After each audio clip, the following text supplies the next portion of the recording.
Hey, what's up everyone, Ragey Golden Eagle here, having way too much fun as always. And today I'd just like to talk a little bit about untapped markets and when they are or are not worth appealing to. And I'm going to tell a little story at the beginning here, and it actually is very relevant to what's going on in gaming, comics, anime, etc. So don't worry if you don't see it right away. I'm going to explain it at the end, so bear with me for a little while here. Back when I was in school, I've probably mentioned a billion times now, especially in my college videos, that I took a bunch of economics classes. Which, by the way, everyone needs to take. If you have the option to take some economic classes in high school or college, then take every single one that's being offered. Macro, micro, just generic econ if there's no other ones, any of the advanced ones they're going to let you take and that you have the electives for, etc. Even if it's not in your field, they usually contain useful information for everybody. So instead of complaining about a specific ethnicity of people controlling all the money, how about you research how they got there and get up there with them?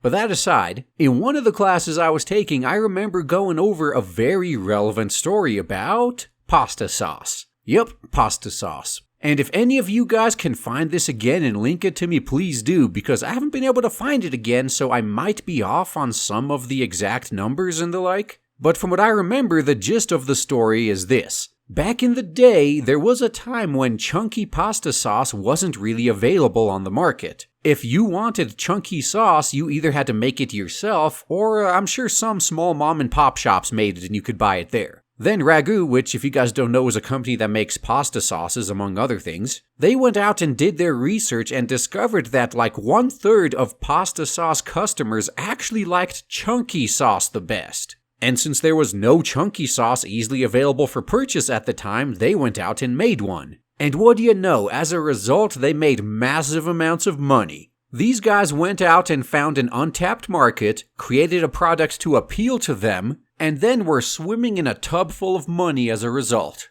And why is this story relevant to current year? Well, I'm sure you've heard pretty much every damn company in existence at some point say something about appealing to a wider audience, women are an untapped market that we need to appeal to, or something similar like that. The women one especially is funny when it comes to gaming anyway. I keep hearing this even now, that women are an untapped market, we gotta appeal to women. And then their very next line, see, women actually make up over 50% of gamers. I don't know, man, it sounds to me like they're being appealed to already. But anyway, because of this, it's important to see what Ragu did here. And just as importantly, what they didn't do when they successfully appealed to an untapped market. First, what did they do? They did enough research to determine that there was a huge chunk of potential customers that weren't being catered to at all by pretty much anybody, and most importantly, were willing to pay. These people wanted something that pretty much no one else was actually giving to them. So then, seeing all these potential customers, they went and created a new product for them and turned pretty much all of them into actual paying customers. All the while not alienating a single one of their existing customers in the process. Now, if you're a child of current year, you may be wondering, how did they manage to pull off such a miracle? How could they expand their customer base without kicking their existing one to the curb?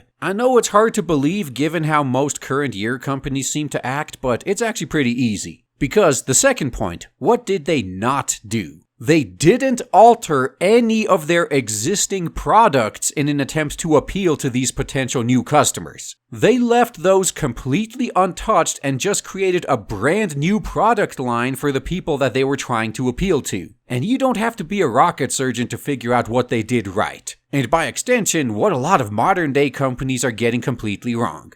Though let's go through it one point at a time for good measure. When determining if a quote-unquote untapped market is even worth going after in the first place, you can have a pretty good idea just considering 3 simple points. And this is just a starting point, by the way. There's obviously a lot more considerations you have to make, but this is as good a place to start as any. First thing you have to consider, what is the size of this potential new market? And right out of the gate on this first point, we can see where most current year companies trip over their own feet. When it comes to pandering to social justice in particular, it's literally a small fraction of a percent of the population that actually wants that shit. And even then, only a fraction of that fraction would financially support it even if you catered to them. The fact is, most of them are just virtue signaling and won't put their money where their mouth is. All the get woke, go broke failures out there should teach that lesson to anyone with a brain that's actually paying attention, but apparently those people don't work in the industries we love in current year. Second consideration, do they actually already have other content out there that's already catering to them?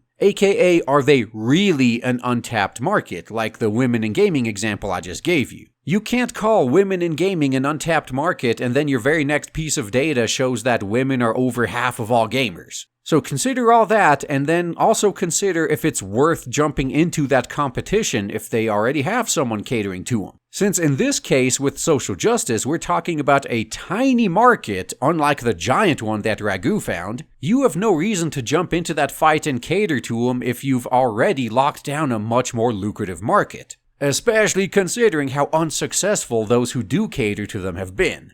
I mean, sure, if SJWs made up 50% of the population and actually put their money where their mouth is, it might be worth it to open up a new product line to compete with the others in that space, but that's not the case here. And even if nobody else out there was catering to them, it might be worth taking risk with a small investment to see if you can at least get a little bit of profit. But then when it comes to large and mid-sized companies, you have opportunity cost to think about as well. Why spend those resources going after that tiny audience and get a tiny return when you can instead use it to go after a much bigger audience and for a much bigger return? Again, there's always going to be niche providers out there. If there is a demand, someone will always be there to provide a supply, but it doesn't have to be the biggest players in the industry, especially for this tiny market. Third and finally, can you go after this market without alienating your existing one? Are you really willing to gamble your entire company on some untested new audience answering your call and replacing the ones you alienated to try to get them? Apparently, current year gaming and comic companies are,